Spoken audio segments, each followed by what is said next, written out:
Perseteruan dua negara bekas Uni Soviet memasuki babak baru. Setelah Ukraina menyerang Rusia dengan rudal ATACMS buatan Amerika, giliran Rusia yang menyerang balik Ukraina dengan rudal jelajah jarak menengah. Dikutip dari Reuters, Rusia menembakkan rudal balistik jarak menengah hipersonik ke kota Dnipro, Ukraina pada Kamis 21 November 2024 sebagai tanggapan atas izin Amerika Serikat dan Inggris Kiev untuk menyerang wilayah Rusia dengan senjata barat canggih dalam eskalasi lebih lanjut dari perang selama 33 bulan. Presiden Rusia Vladimir Putin dalam pidato yang disiarkan televisi mengatakan bahwa Moskow menyerang fasilitas militer Ukraina dengan rudal balistik hipersonik jarak menengah baru yang dikenal sebagai Oresnik atau Hazel dan memperingatkan bahwa lebih banyak lagi yang bisa menyusul. Dia mengatakan warga sipil akan diperingatkan sebelum serangan lebih lanjut dengan senjata semacam itu. Setelah persetujuan dari administrasi Presiden Joe Biden, Ukraina menyerang Rusia dengan 6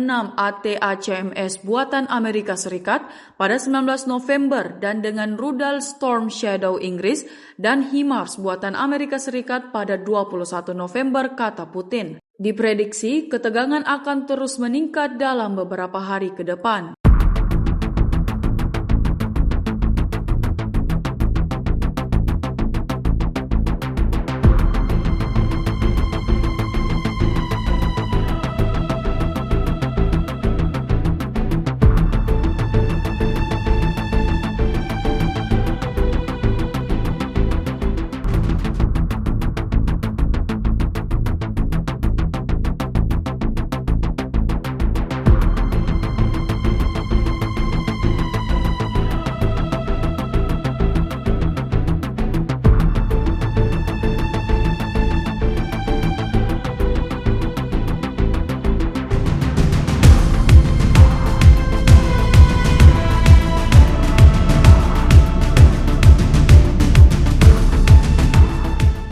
Download Tribun X sekarang, menghadirkan lokal menjadi Indonesia.